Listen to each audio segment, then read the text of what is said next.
Today's topic, you ask, yesterday's speech in Milford, Michigan at the General Motors Proving Ground, where the president was stopping for the Republican presumed nominee for the United States Senate. And he was selling the Michiganians something that a lot of them felt was a bill of goods. So we're going to talk about that. Where is the president with the economy, and where is your head when it comes to all of this? Moments away from starting, but now, ladies and gentlemen, the moment you've all been waiting for, the room rules. We're here Monday through Friday at 5 o'clock New York time. Top of the hour, I will give my opening salvo, which hopefully will encourage you to join me on the stage. Or you can come up now in anticipation of what you might want to say based on the topic of the room, or anytime in the next hour. If something is said on the stage that prompts you to want to participate, raise your hand, and you will be invited onto the stage as well. I call people in the order in which I see them on the stage, which may not coincide with the order in which you see yourself. So if it appears that I've skipped over you, worry not. It just means I see you further down the list in the queue on my handheld device than you see yourself in yours or on yours. Worry not, because time permitting, I always get to everyone who is on the stage and in queue. Similarly, we no longer invite people to the stage in mass or en masse, but we do so individually. That's to maintain the aforementioned order. So if you're in the audience and you're waving your hand, don't get disappointed. I will also get to you and invite you on the stage, time permitting. Generally speaking, after people speak, they are removed from the stage to the audience. This is not punitive in nature, but just an opportunity for me to maintain that order. If that occurs to you and you want a second go at it, raise your hand. Time permitting, you'll be invited back on the stage for a second opportunity to speak. Unlike many of the other rooms on Clubhouse, in the Critical Thinking Forum, we speak one at a time. We do not interrupt one another, and we endeavor to treat each other with a degree of decorum and respect, even when we vehemently disagree. And for that, I thank you in advance. And finally, if I or a moderator should ask you a question while you're on the stage, we just have a question. It's just a dialogue. We're not trying to start a fight. And if it devolves into the fights, this judge, your moderator, will bang the gavel and bang it hard and bring an end to it. I've got zero tolerance for that kind of nonsense any longer. Ooh, do I sound scary or what? So welcome to the Critical Thinking Forum. We're a little over a minute away from starting officially at the top of the hour, which is when we start. So that gives me time to also welcome Mary, Barry, Brian, and Echo, Vidal, Mana or Mana, LS, Doctor, William, Dr. Francine, Met, Dee Dee, Austin, Joby, L to the room, the ever-present Anonymous, Hezbollah, Christy, and Vodi, welcome to the room. Let's set a minute to go to our exciting start at precisely the top of the hour. And who sneaks onto the stage just in the nick of time? Scott. Welcome to the stage, Scott. Great to be here, Barry. Great. Oh, it's great to have you. Great to have you. As always, I'm running around, Gary. I've been busy all day, but when 5 o'clock comes, my ass belongs to the Critical Thinking Forum, so I'm in here, buddy. Well, I don't know about your ass, but we appreciate your voice and your brain. Philip, welcome to the room. Absolutely, buddy. I might have to log out for a minute, but if I do, I'll log right back in. Okay, Monsef the Maestro, welcome to the room. We're now at the top of the hour. Welcome to the Critical Thinking Forum. We're here Monday through Friday at 5 o'clock New York time. Today's topic is Trump's selling an economy the voters aren't buying. I don't understand the strategy. Maybe somebody else here does.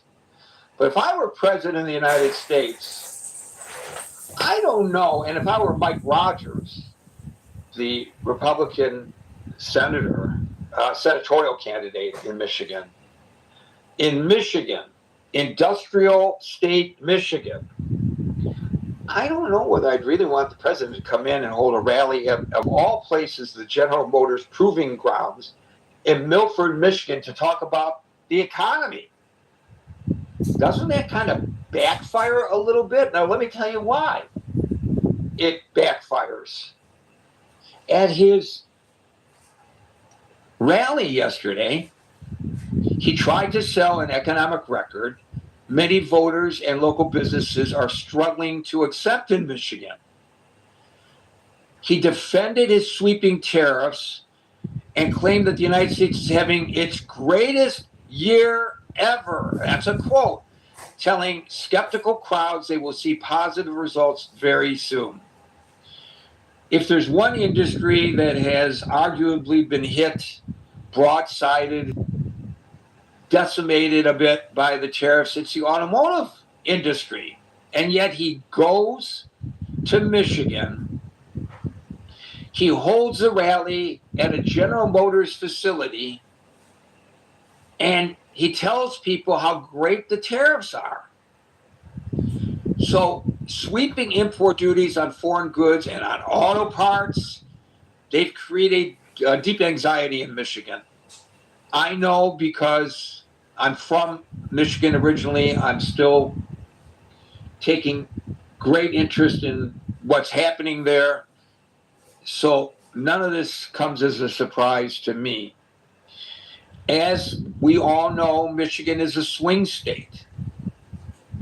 Now, for those who don't understand it, we've discussed it many times in the Critical Thinking Forum. We've even had guests on to discuss it. The auto industry is not confined to Michigan. It's basically centered in Southeast Michigan and in the Windsor, Ontario, Canada area. So the automotive supply chains rely heavily on Canadian and international trade. In fact, at one point, the tariffs were so absurd, sometimes a part can be sent, say, from Canada to the United States, affixed to a chassis, and then the chassis is sent back to Canada for final assembly. The body is put on the chassis, and then the vehicle is sent back to the United States for sale. So they were imposing tariffs on that part when it moved from Canada to the United States. Then, when part of the chassis it moved from the United States to Canada, and then when it came back into the United States from Canada. Tariffs and restrictions. It was mind-boggling that this was the president's approach to the automotive industry in an area where there's a codependency between Canada and the United States. So you come to Milford, Michigan, a suburb of Detroit, to the General Motors Proving Ground to say, my economic record is great and the tariffs are great. So he claimed that manufacturing is thriving. Well, I looked up the federal data. Over the past year, Michigan has lost some 7,000 manufacturing jobs. 7,000 in 1 year. And the public polling indicates that many voters continue to give the administration low marks on inflation and economic management. To me, this is a political liability ahead of the primaries and the November midterms. The primary is Tuesday, a week from today. Now let's look at the numbers. I want to take a little deeper dive into the numbers, not just with regard to Michigan, but generally. A brand new CBS YouGov poll of 2,193 adults that was conducted just July 22nd through 24th find that only 35% of Americans approve of the president's handling of the economy. 65% disapprove. About 29% approve of his handling of inflation. 71% disapprove. Only 24% of Americans view the economy as excellent or good under the Trump administration this year. That's down 8 percentage points from July of last year, when 32% viewed the economy as good. Not great numbers then, but worse now. And by the way, that's according, if I'm allowed to call out this news organization, because apparently when I do on Facebook, I'm selling out a Fox News poll conducted July 17th through the 20th. All right, forget Fox News. How about the Pew Research Center? Everybody agrees the Pew Research Center is a great barometer in their polling and surveying. Pew finds that the economy remains top of mind for voters. 29% tell Pew that they want candidates in their home district to focus more on it than anything else this election cycle. More so than Iran, more so than Gaza, no, more so than free buses and Medicare for all. This is significant. So in my mind, I know I'm being redundant here, but I cannot for the life of me figure what were they thinking yesterday to bring the president in for a rally, which was, of course, broadcast live on certain news channels, some longer than others, in a state where the economy sucks right now, where the election could go either way. Nobody is counting their chickens in Michigan, I guarantee you that. And Michigan, Ohio, and Pennsylvania are really viewed as barometer states when it comes to national elections. It's not that as Michigan goes, so goes the nation all the time. But it seems to be that more often than not, these three states reflect, and they are both, all three of them, high electoral college states, which really doesn't matter in the midterms, I guess. But still, it they're a good barometer of where we are today. What are they thinking? I don't get it, and I'm so glad we got Marshall here to start off our discussion. It's your party, Marshall. I don't know if you were in Michigan heading up the Mike Rogers campaign, would you have had the president come in and talk about how great the economy is? Knowing what I know about Michigan's unemployment, no, I wouldn't, because he doesn't have any answers to offer, only promises to give. And, promise isn't worth much. So I don't think I probably would have done that. I could see why, if the GOP strategist or the campaign manager thought they had Republicans that were going to stay home, and by Trump coming, it enthused the core base, which they're worried just won't turn out to vote. That could be a very energizing thing for the party base. But unless that's what you're worried about, you probably don't do that. I mean, he did talk about El Said, who is not the nominee yet for the Democrats and may not be the nominee for the Democrats. It would seem to me if he wants to scare the bejeebers out of voters, he would try to paint El Said as a monster. And that would be the topic. And, he would go after the two Democratic nominees, and he would blast away at that, and he would give short shrift to the economy. He might not even mention the economy. To me, it's just seemingly not just counterintuitive, but counterproductive by the president and the Republican Party, because he's not going to come in if Mike Rogers doesn't want him to come in. So what? I just don't get what they're thinking there, Marshall. Unless they're hopeful that it resonates with people when he says, don't worry, everything's going to get better. Everything's going to get better. Don't worry. Be happy with the economy. I don't know whether that sells to the question of the room any longer. And, of course, I will add this caveat. Things could change dramatically between now and the midterm elections. We don't know where the economy is going to go.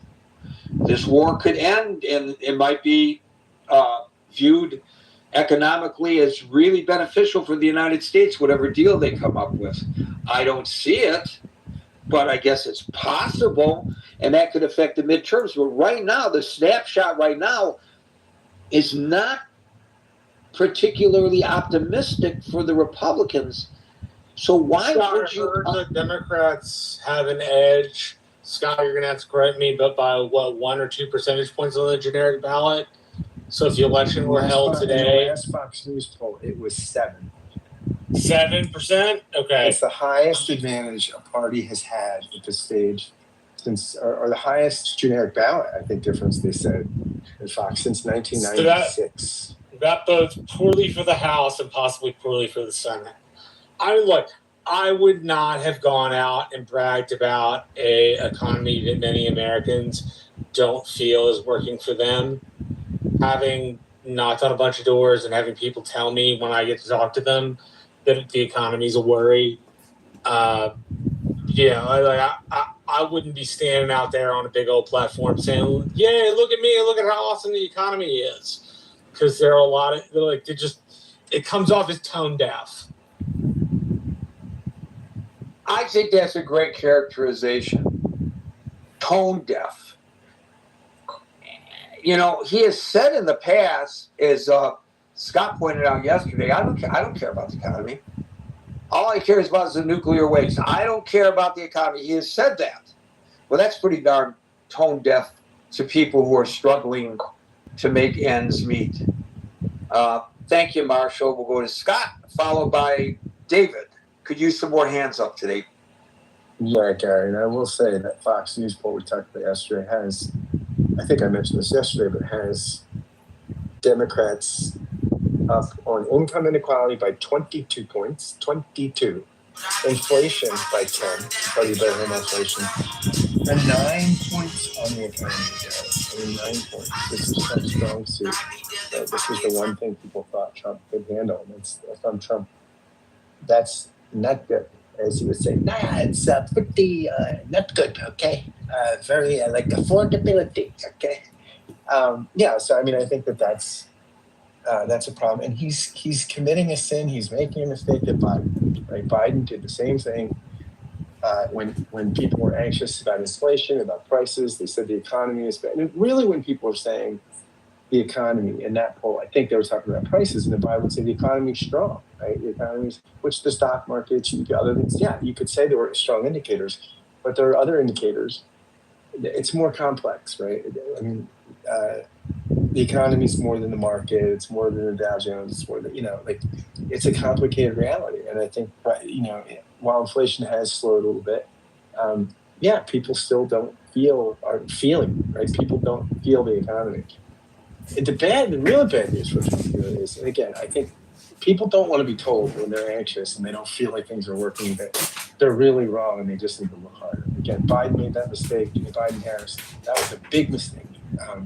It's a mistake Trump shouldn't be making. But I mean, the other thing is, I think that people make up their minds on the economy in like June. I mean, this is, if people were listening to some politicos a while back, a couple months ago in a podcast, they were talking about Bush and Clinton and how people had anxiety about the economy in early summer. It had rebounded. It was strong by the time of the election. But, Clinton did it's the economy, stupid.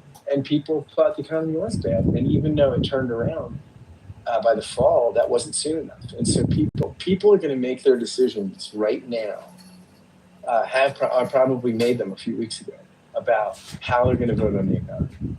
So I think on those issues, I'd be very surprised if there was much movement. I think we're going to see a constant attitude lock. I mean, people are going to, right now at this point, start rendering their judgment, and I don't think that's going to be flexible. So I don't think anything that happens in the fall is going to change that factor, how people view the economy and how and who they blame and reward for it. So, thanks, Kat. That's all. Yeah, I think it was you yesterday that raised the question about whether the president is actually trying to lose the midterm elections. Or is at least indifferent to winning. Right, which doesn't make sense. But that being said, he's acting as if he's trying to lose the midterm elections. I think the stakes are too high to lose. He has every incentive to fight for a Republican majority because, as we all know, a loss in November would derail the rest of his term. And as you pointed out yesterday, a Democratic-controlled House of Representatives would get subpoena power. They could, as you pointed out as well, they're never going to, they may impeach him, they can't convict him and throw him out of office, but they can expose his administration to probably relentless investigations and exposure during a third impeachment drive. And we already see legislative gridlock, especially if the Republicans lose both chambers. That would freeze the administration's legislative agenda completely for 2 years. But his deeply unpopular decisions, the political environment, the policy outcomes are really hurting the party's numbers. People are unhappy with high interest rates, although you said they're coming down a little bit. Stubborn inflation, rising living costs, gasoline prices, they've come down a little bit, but they've been above $4 a gallon. Median housing costs at an all-time high. Yeah, I mean, there's a lot of factors that make it harder. Right. It just feels harder for people. The energy markets are disrupted, and that's probably souring public sentiment.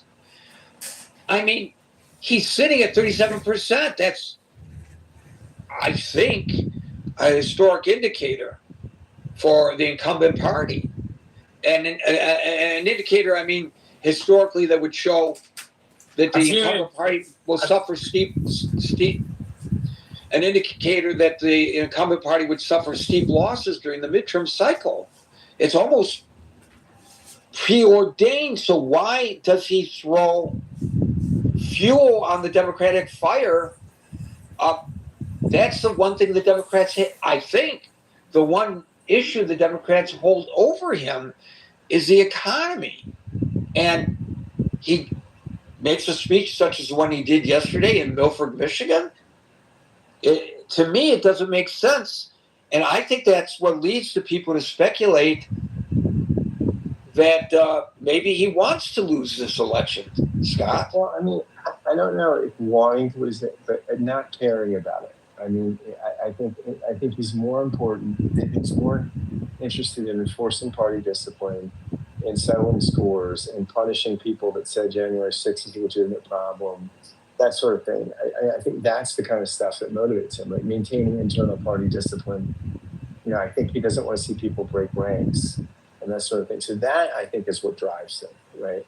Not the broader electoral crap. And you know what? Trump might have a better time fighting with Democrats. You know, like it might, you know, I mean, he does better as the opposition sometimes, right? I mean, you know, it's better sometimes to have the enemy, I think, for his personality. I mean, that might suit him better. So yeah, I don't know, I'm psychoanalyzing now, so that's not good. But yeah, I don't know that he's thinking, oh, it'd be great if we lost. But I don't think he's prioritizing winning, that's for sure. It's not a top priority. It doesn't seem, given the kind of things he says, given the kind of choices he's made, given the kind of propping up candidates like Paxton. I mean, he's made Texas a race, right? I mean, you know, Marshall and I talk about this a lot because Marshall's my guy on the ground there, you know, a guy on the ground. And I'm asking him about Talarico all the time because I'm just fascinated by this. But this would, I don't think, Marta can speak to this. I think if Cornyn had been the candidate, had Trump gone in for Cornyn, this wouldn't be a race right now. Cornyn's an incumbent that can practically print money. I mean, now Trump's made things a race. I don't think he's focused. So, you know, based on what he has done lately, I'm wondering whether he recognizes that defeat is inevitable, at least in the House. And he's trying to preempt the debate by amplifying claims that the U.S. election systems are vulnerable to being rigged and stolen.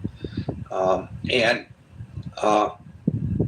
there are those who have analyzed the rhetoric, and that's the conclusion that they've made. The Brennan Center for Justice and the Campaign Legal Center both have, according to reporting in The Guardian, both have stated that the rhetoric is really that rhetoric, not what he said yesterday about the economy, but what he's saying about the stolen elections, is designed to preemptively delegitimize the Democratic wins in November. In other words, you can't beat them, so you've got to convince the populace that they stole the election.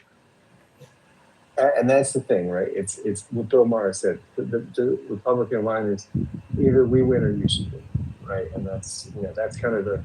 And I think Trump wants that. Well, there's another portion of this. When this happened in the 1870s, the Democrats, who had been led by Tilden, tried to convince the rest of the American public the elections were rigged.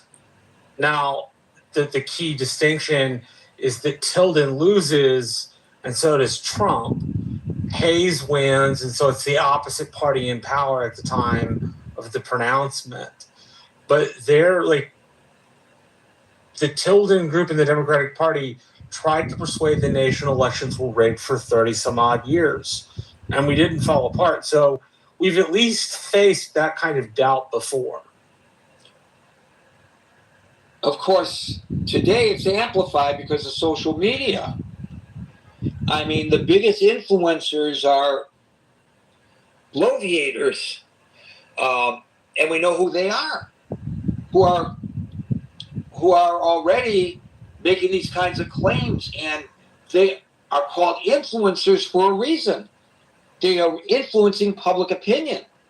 And of course, if there is reason to be concerned about the fairness of our elections, of course, we need to know about it. But if it's being manufactured, then you're eroding the democracy that this nation is built upon.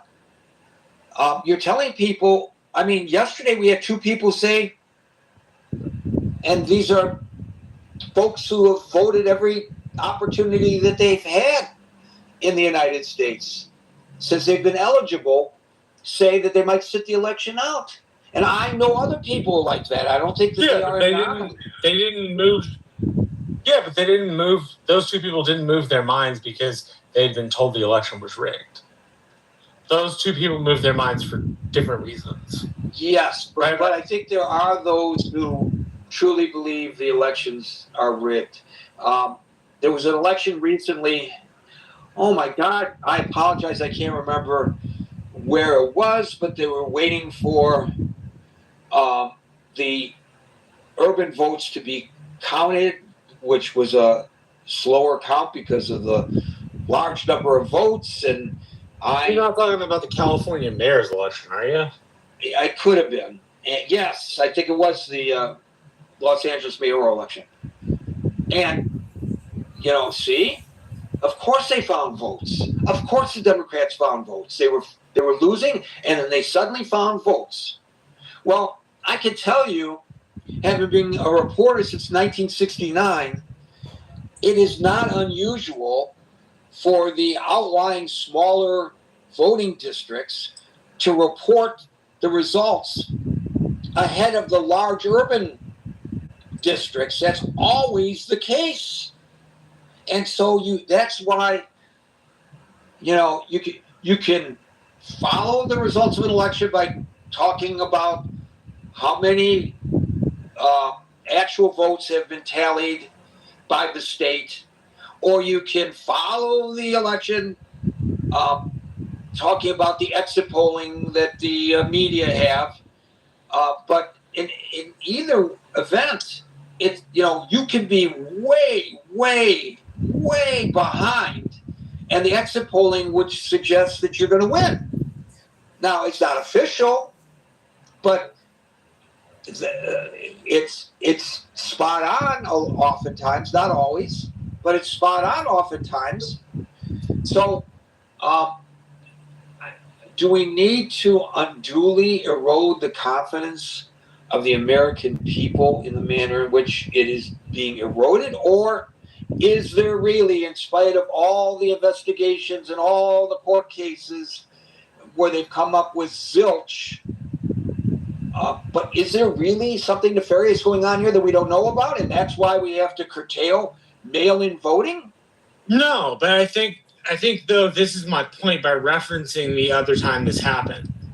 We should look back in time to see what they did to reinstill trust in elections, right? Because a whole half of the country believed the election was not legitimate.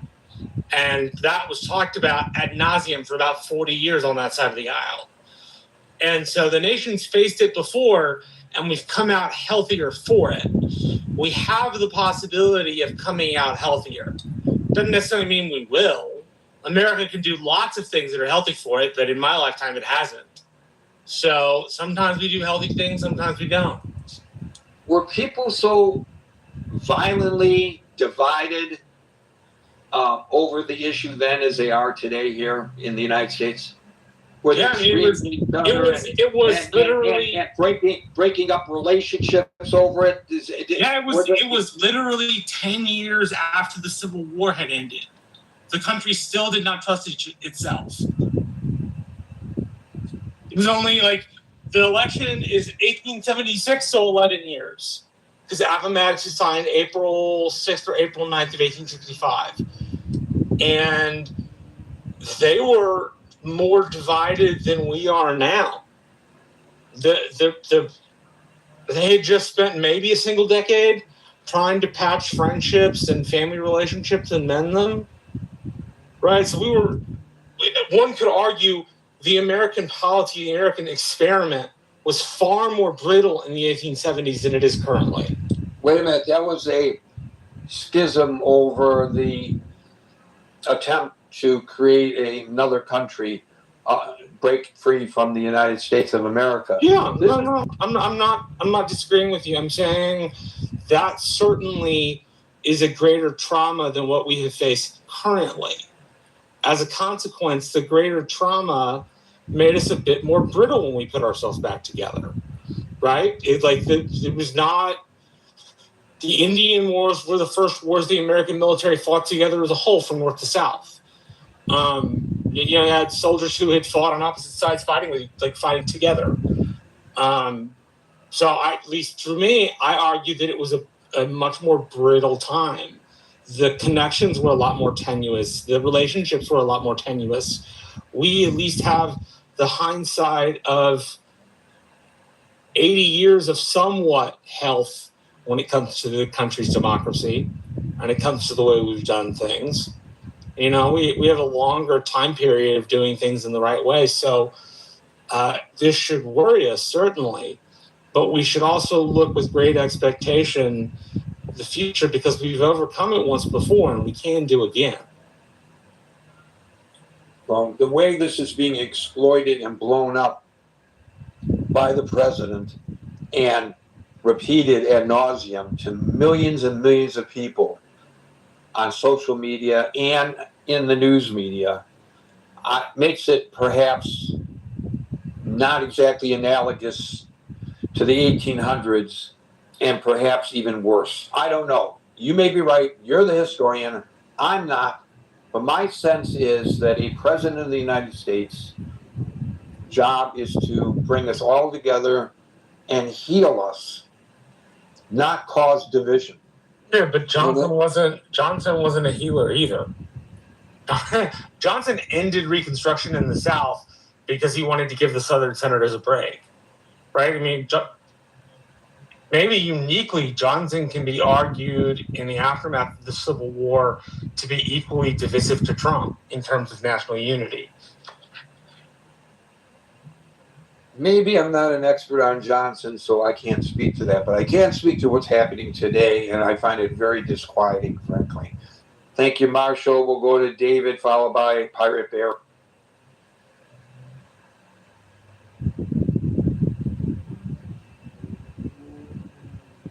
David, are you with us? David. Okay, we'll go to Barry, followed by Prem. Yeah, man. Why people are Barry, followed by Prem. Barry, followed by Prem. One at a time. Barry? Thanks, Gary. Yeah, I didn't have much. I just first wanted to offer my condolences about Merrill. And second, I don't know how we got on the top of elections, but they've been planting this into our psyche for well over 20 years, just in the movies alone.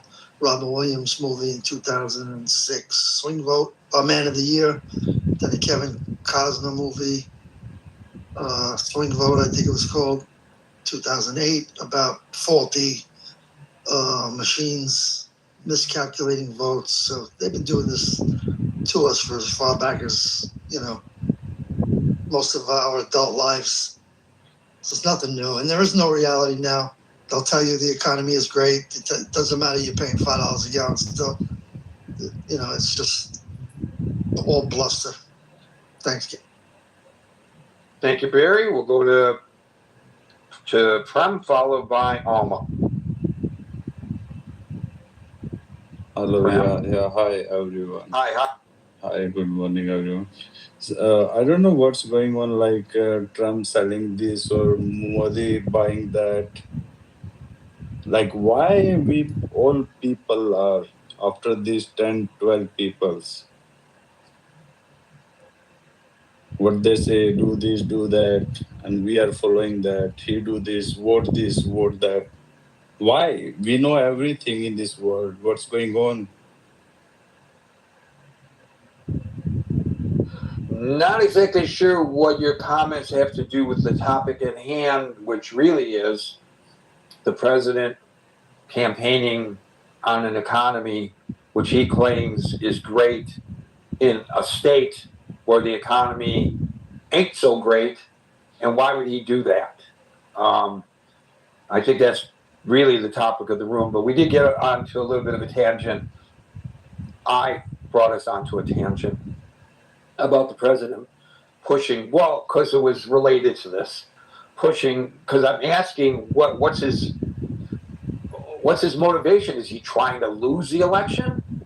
And that kind of led to, no, he's trying to perhaps preempt the election, the defeat with such claims. But you want to try it again? I'll give you another opportunity, crap. Where we, for whom we talk about, like where we are living or we born or where we will go. Why only for this one? We know everything. Okay, so you're asking why this is the topic of the day? Yeah. Well, I think I explained why it's the topic of the day. Alma, followed by Ono.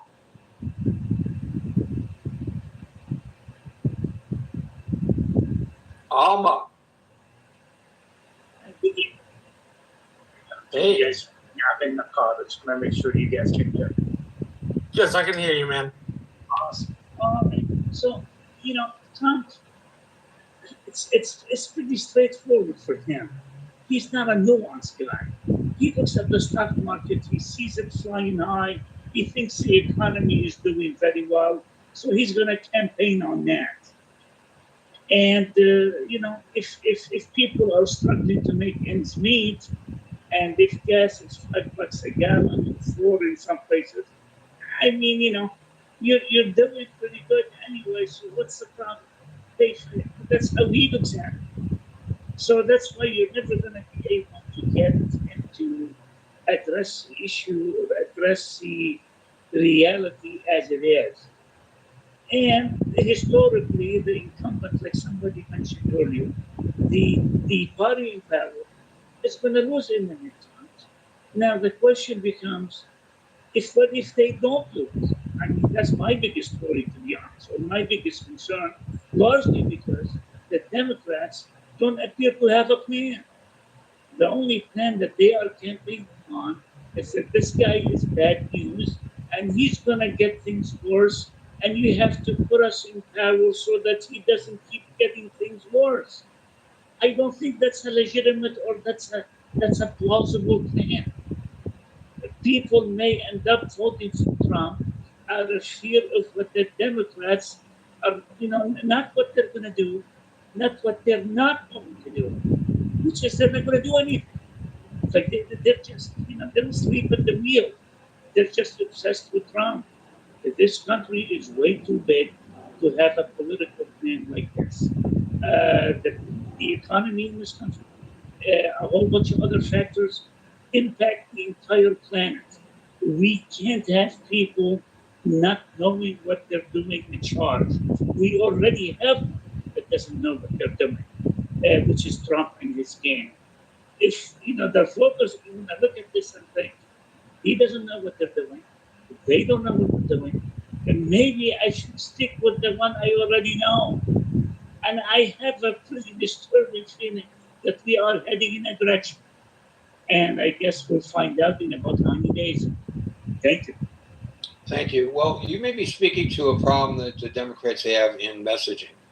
And I would agree with you, if that's your point, that the party has struggled to get a single, unified, national brand. And it was always, I forget who it was who said, if you want to have if you want to have a successful resolution, you got to have a slogan. And it doesn't seem like the Democratic Party has a slogan. But I think there's been a relatively consistent messaging toward pocketbook issues, not abstract ideology. I think there's some popular, clear messaging on the immediate economic concerns. But I think there's also internal party division and a lack of a single national messenger for that. Who's the head of the party? We know who the Republican Party is. Is it Chuck Schumer? If it's Chuck Schumer, the Democrats are in big trouble. I actually predict that if Schumer can't deliver the Senate, he's out as Senate Minority Leader. That they ought to be voting him out, or they probably will be voting him out. There are internal party divisions. I pointed out on my social media today the problem that they have with a single fringe group called the Democratic Socialists of America, because the Republicans are grabbing onto the DSA and trying to convince the voters that the DSA, they're not socialists or communists, and they are not an anomaly in the Democratic Party, but they are the future of the Democratic Party. And I actually asked a basic question about that on my social media, and I just got torn apart by the liberals for asking the question because they were certain I had a hidden agenda designed to attack the Democrats, which, go back and read my words. This is your bias that you are trying to overlay on me. I speak pretty unambiguously, both there and here, about how I feel about things. I'm not right all the time. I'm not suggesting that people need to agree with me, but I really dislike it when people try to put words in my mouth. But I think that's an area where the Democrats, they don't have a good, clear message. But the one thing that they keep hammering, everybody I hear on the talk circuit, Alma is talking about an affordable America. Affordability.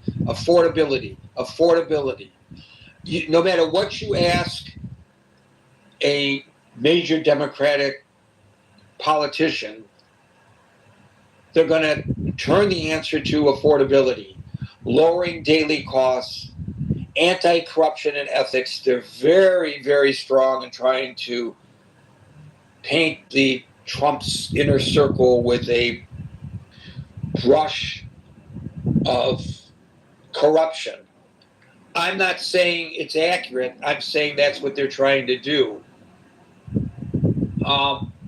And I think they're trying to, in less measure, capitalize on the president's unpopularity by saying, do you want another MAGA Republican Congress?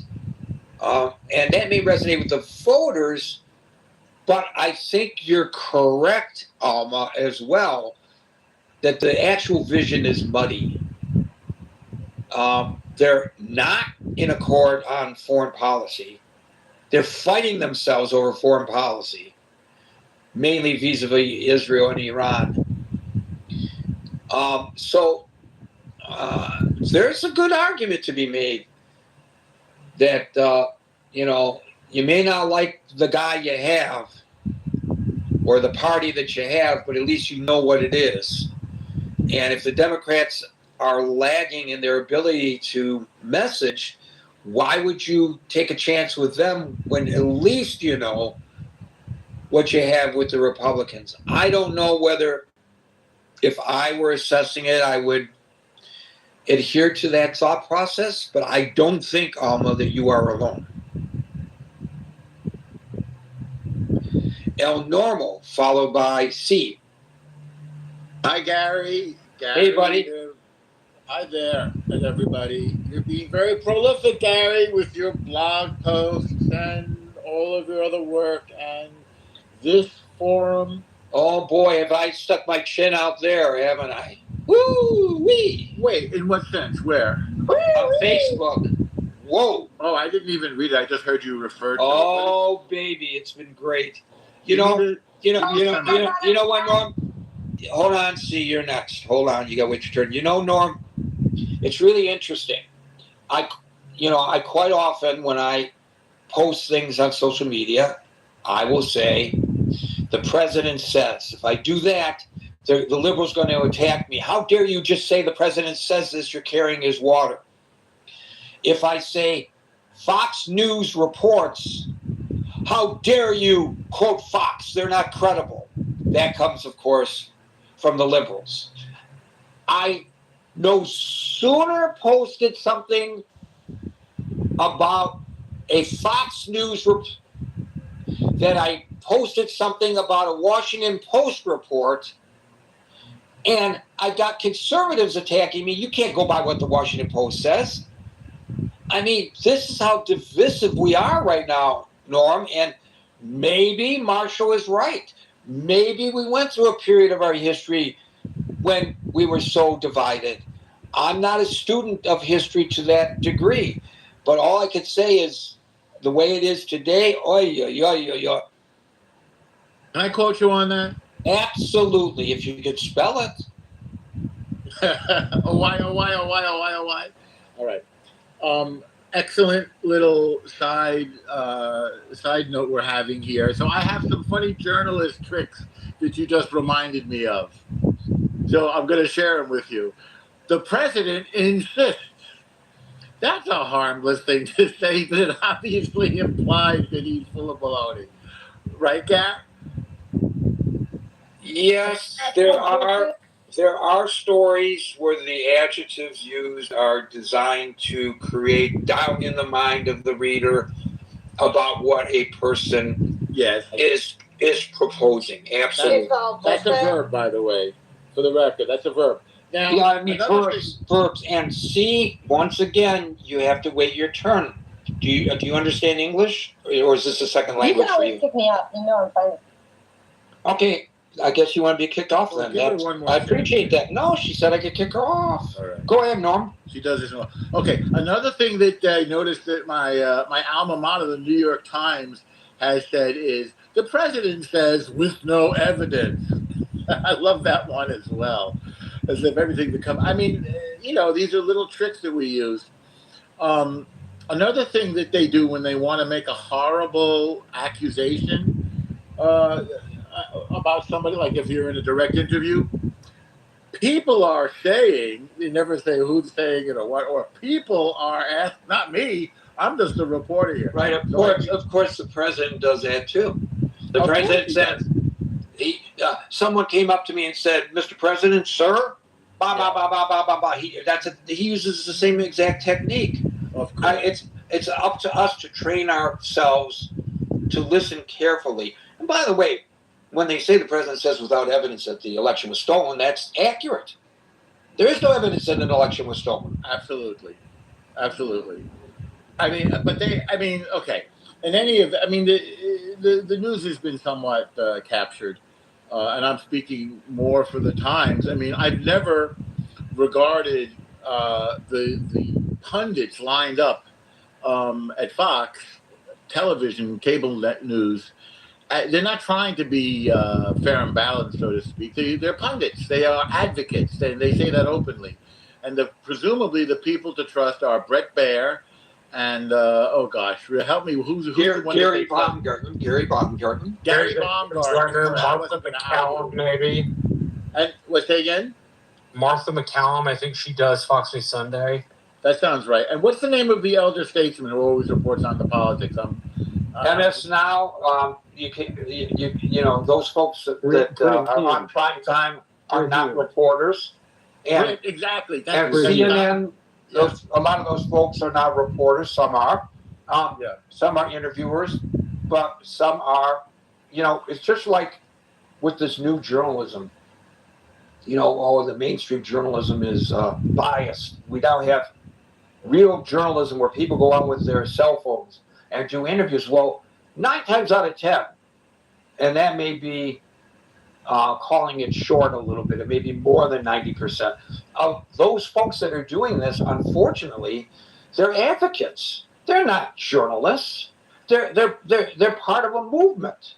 That's not objective journalism. You're trading. Basically, by rejecting the old mainstream media as we have in mass, and a lot of it, as you point out accurately, is the fault of those of us who are purveyors of mainstream media.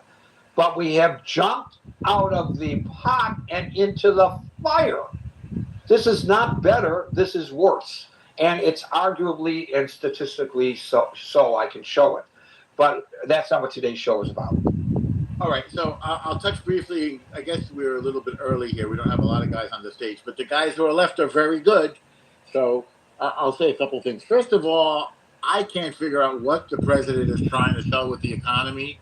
It makes no sense to me whatsoever.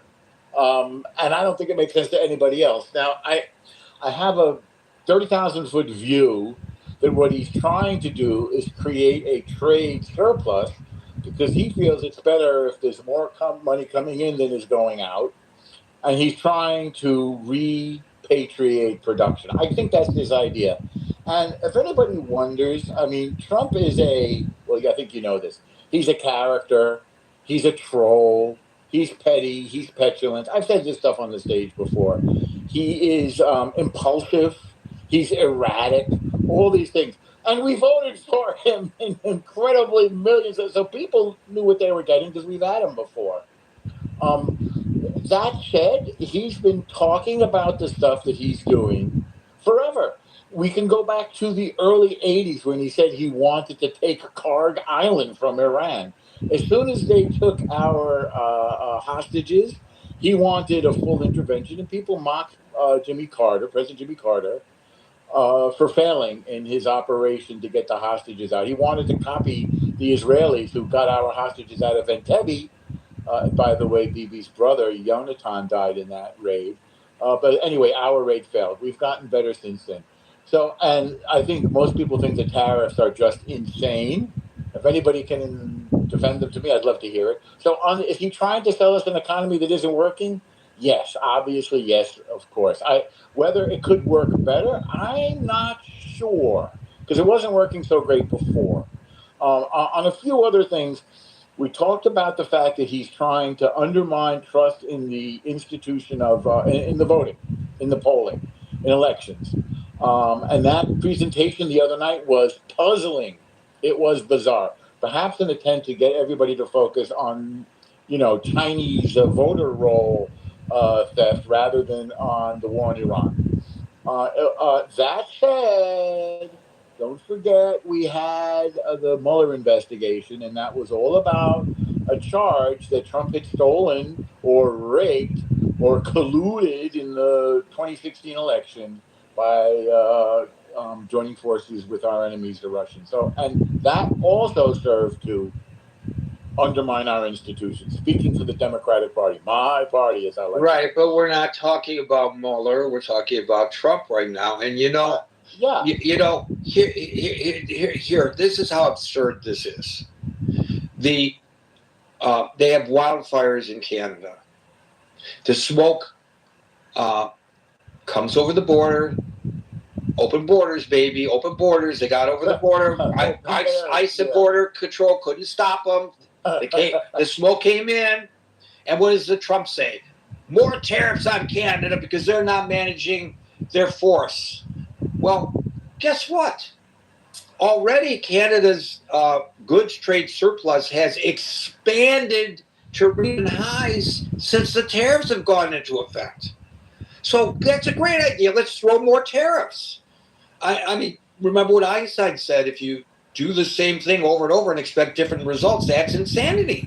By the way, he never said that, but that's another thing. But I get your point, and I take your point. And if you wanted me to say sign off on Trump is a little crazy, yes, yeah, of course he is. And I don't know where he's going with this. And I do expect him. Oh, in terms of the slogans that we should touch on, I was going to fill it in, but you said it for me. Look, Trump has "Make America Great Again." That's pretty darn good. And Democrats have affordability. Now, how can we make things more affordable? I don't know. I mean, I think we should have a room on Mamdani and the stuff he's doing with the city cooperative grocery stores, which, by the way, is something Khomeini did in 1980. Hint, hint. and cooperative city community councils and so forth.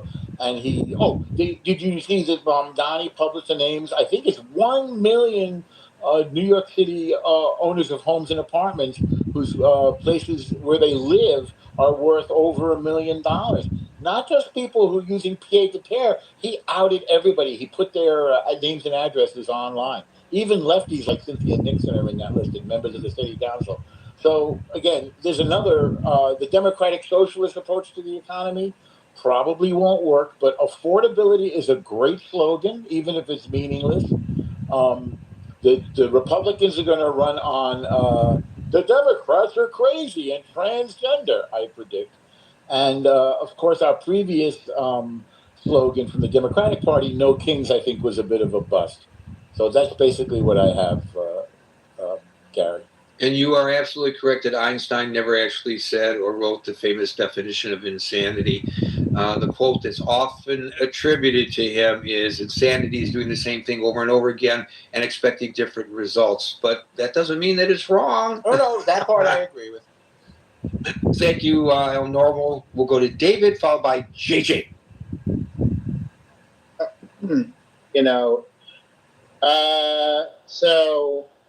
Well, first I'll say this. First, let me just say, I don't care about what people message because you just message stuff and then they don't do anything anyway. So that's gonna make people more upset, right? So don't talk about anything you're not gonna actually literally attempt to deliver on. Right? You're really gonna put a good faith effort to deliver on. But when I'm thinking about Donald Trump, this is the thing that constantly comes to my head. We're in Venezuela. We're in Cuba. We're in the Middle East. We got Russia, Ukraine. We're all up. We're everywhere outside of this country. We're putting, you get a tariff, you get a tariff, you get a tariff, right? Everything's going on. It's like a bunch of spinning balls, and nobody knows what the ball is spinning to. You got money going here, money going there, money going everywhere, but the money doesn't seem to be, but the actual baseline American people here are the individuals that that were suffering. And I went back to look because I wanted to do a slight comparison. I went back to look there. So when Biden was in office, right, in 2021, inflation rose very high. It rose to about 9%, and peaked at 9% in June of 2022. In response to that, the Federal Reserve raised interest rates aggressively. They made mortgages, car loans, and borrowing just much more expensive for people. And this contributed to what we consider housing inaffordability. And even after inflation slowed, right, prices did generally remain higher than they were before, so they didn't really decrease in any sort of in any sort of major way. And you still had many Americans who felt like despite some economic improvements, right, that were happening, it just, as you know, he's not president anymore, right? Nor did Kamala Harris win. Obviously, the economy wasn't in the state in which even the Biden administration was trying to present it. I remember people would talk about how they put some millions of jobs in the economy. I always ask people, because every president does this, including this one. All the presidents will look at certain numbers, employment numbers, but they never tell you, and not that they're ever going to tell you this, but how many people got a full-time job? How many people work in 2 or 3 jobs meets? How many people work in part-time jobs? How many people signed up for a temporary job, and that's the only job they had for a month, right? In the time period. Then how many people just dropped out and said, I can retire, or said, it's just too hard, they got out of the system, right? So then you get up to Donald Trump, right? And we're looking at where we're at here.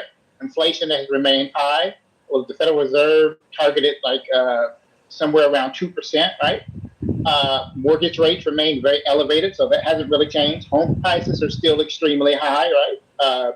Affordability, mortgage, it's still hard. It was hard under the Biden administration, and it was even harder under the Obama administration for people particularly our millennials, and even now for Gen Zs to buy homes or even think about participating in it. That's still the same. There hasn't been any dramatic shift under him. And then his constant tariffs are on, tariffs are off. You get it. Everybody got all that kind of stuff.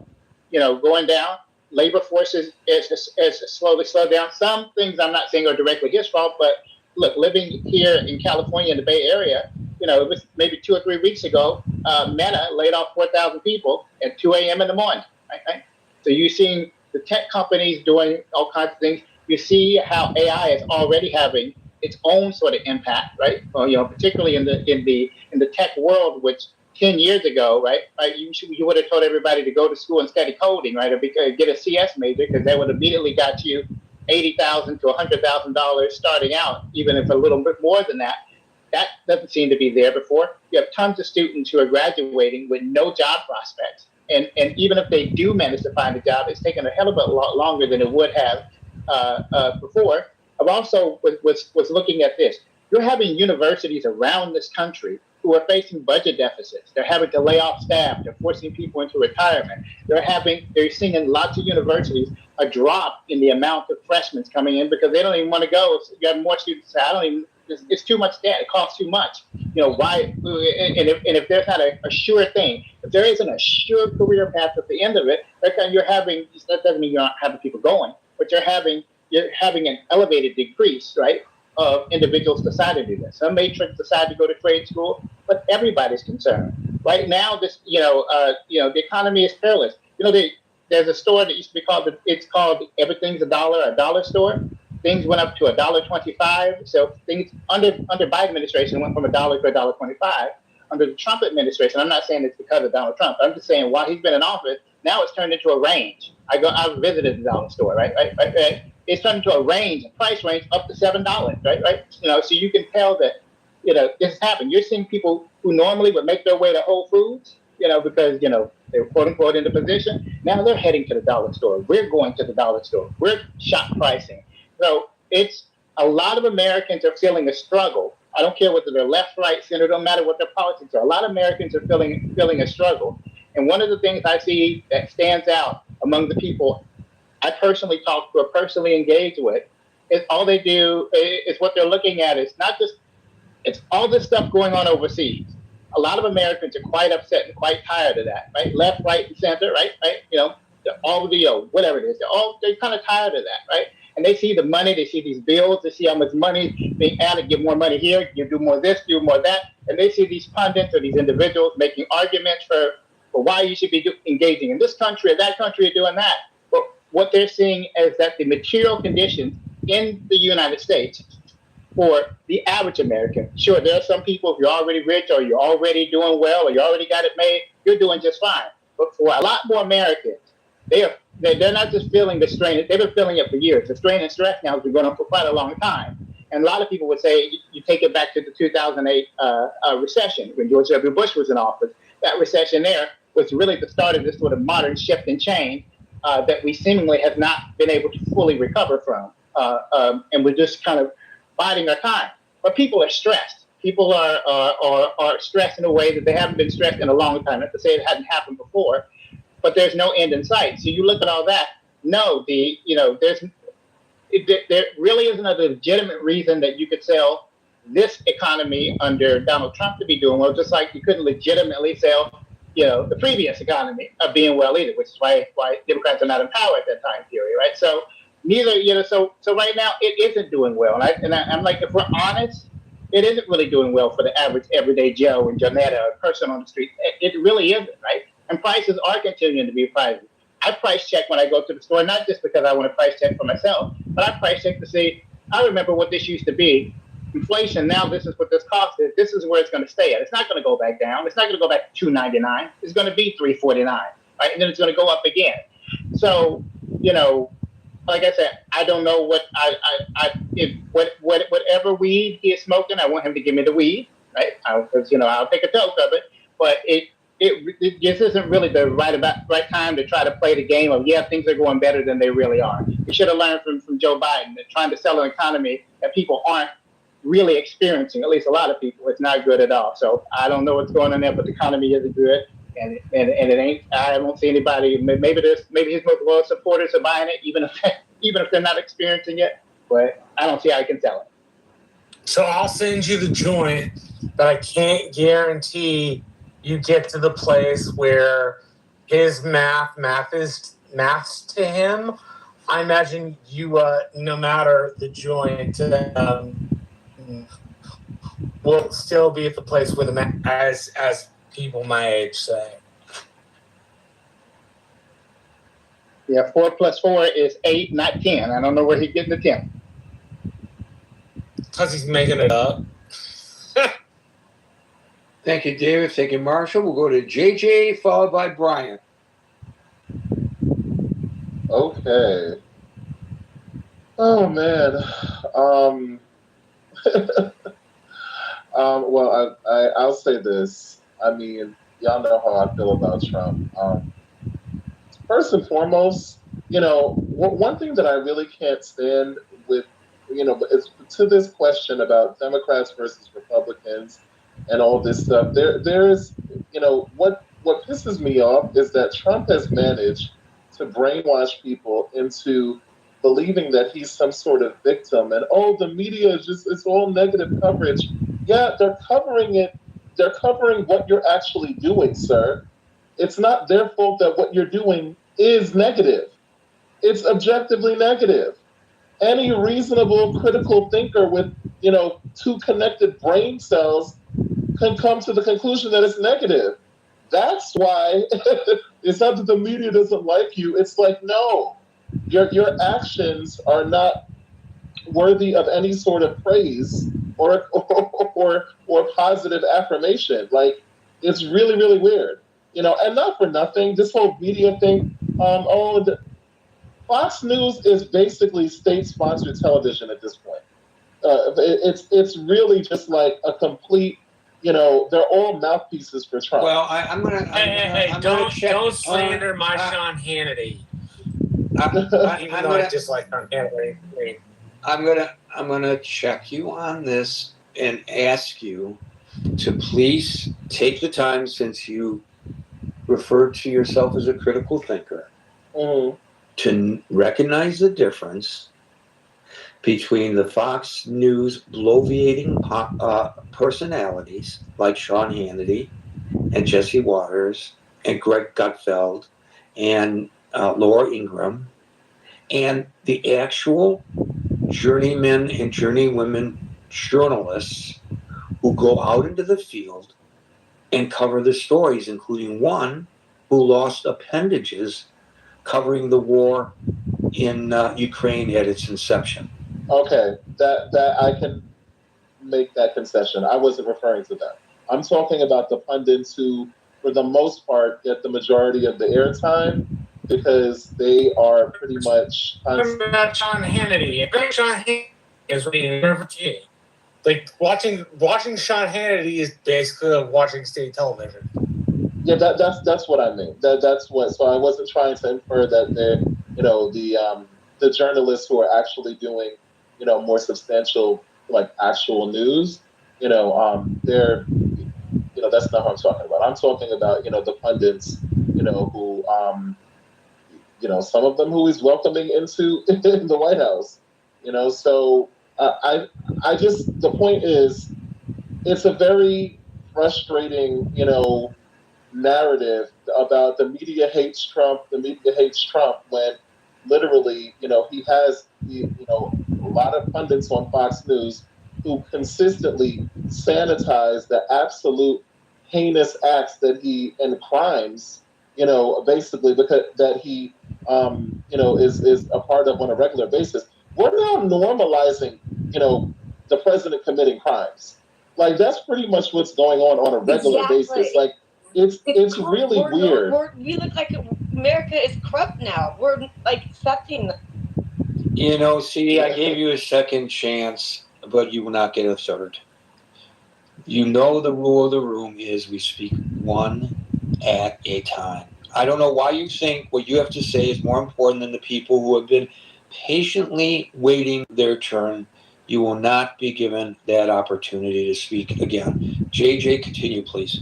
Thank you, Gary. Yeah, so what was this thing I was going to say? Damn, I lost my train of thought. Right, which is another reason why people ought not to be interrupting folks. How would they like it if they were interrupted and lost their train of thought? Exactly. I was saying that the Fox News thing, mouthpieces for Trump.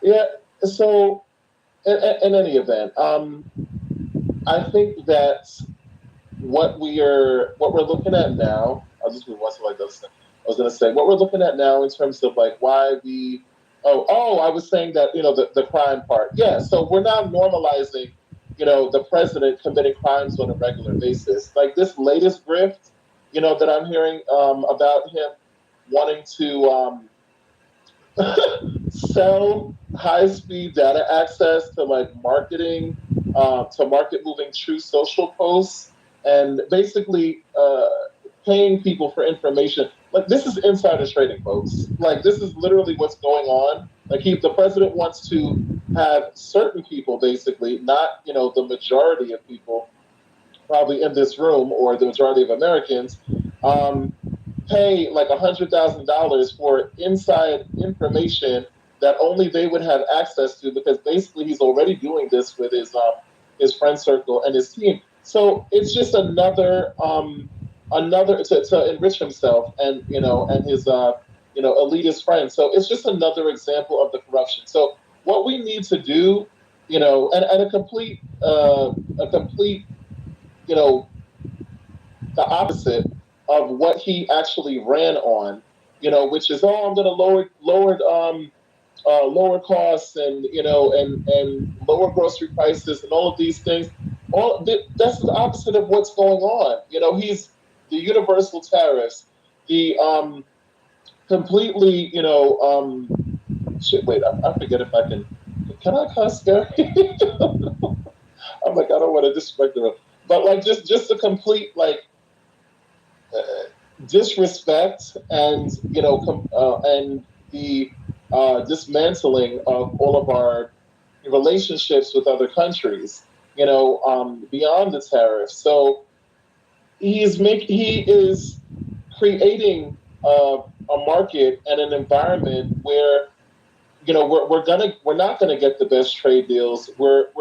You're creating anti-American sentiment, amongst our allies, and then allying with people who are supposed to be our adversaries. So it's very, upside down.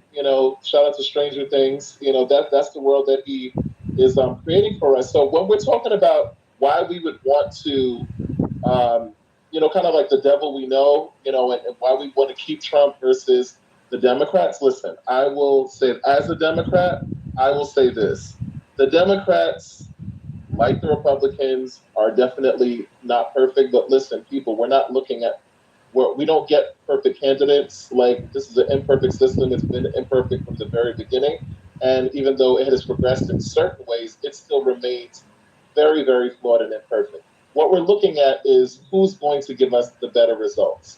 And when we look at the Democratic Party and what they're advocating for versus Trump and the constant grift and oh yeah, by the way, when he's literally asked the question about how Americans are feeling in terms of prices, he literally says, I don't care. That's not something that I think about.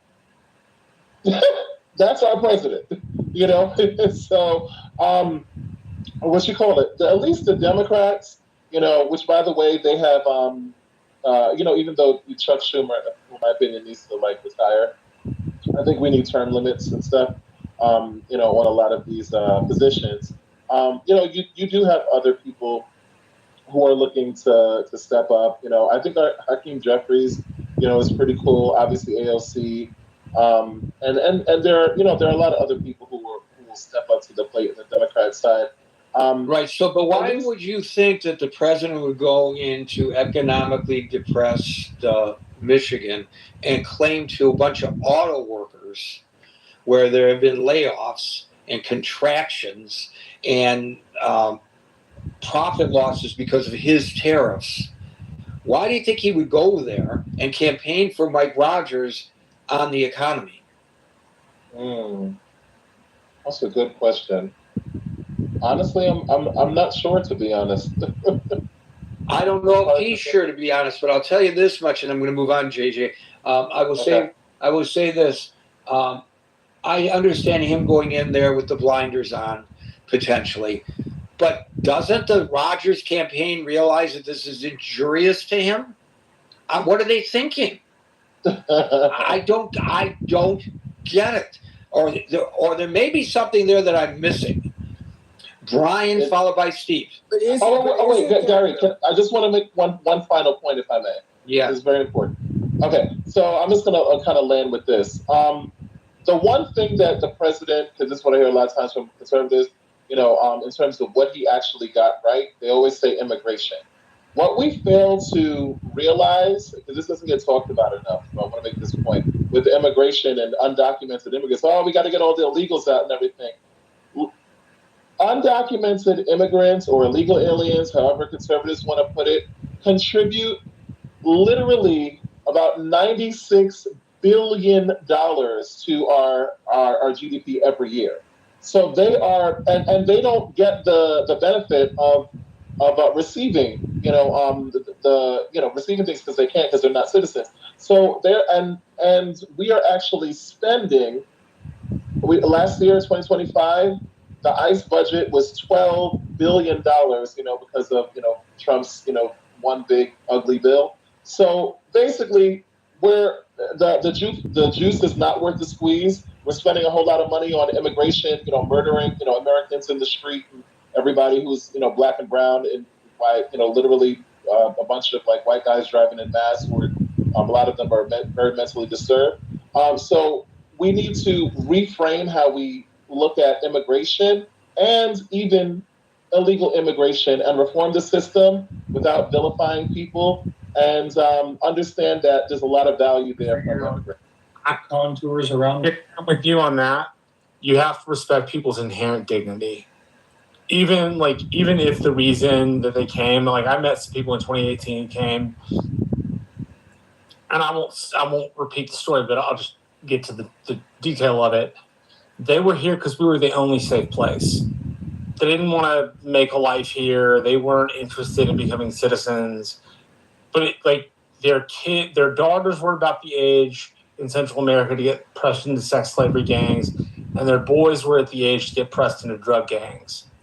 And they just ran, both of them. I mean, they're in their late 20s, early 30s when I met them in 2018. And we have to see those people's inherent humanity, dignity, and worth, right? As I say all the time, enforcing immigration law does not have to come at the cost of our humanity. Thank you, Marshall. Thank you, JJ. Not the topic. Let's not get on to immigration. Brian, followed by. Hey, I was going to pick up there first off at the end of what y'all were saying about going to Michigan. That's on topic. Yeah, I think it ties to my overall point. So I guess I'll start with my overall point and then build up to that. So I think what Trump is doing is risky. I think what he's trying to do is use these tariffs to incentivize a lot of onshoring of critical industries. So like computing, if you've noticed, he highlights NVIDIA, Intel, some of these computer chip manufacturers that have committed to bringing back some of the development and creation. That's, I think, why he has gone after Greenland for the rare earth minerals. He's trying to break us away from dependence on China for the trinkets and also the natural resources.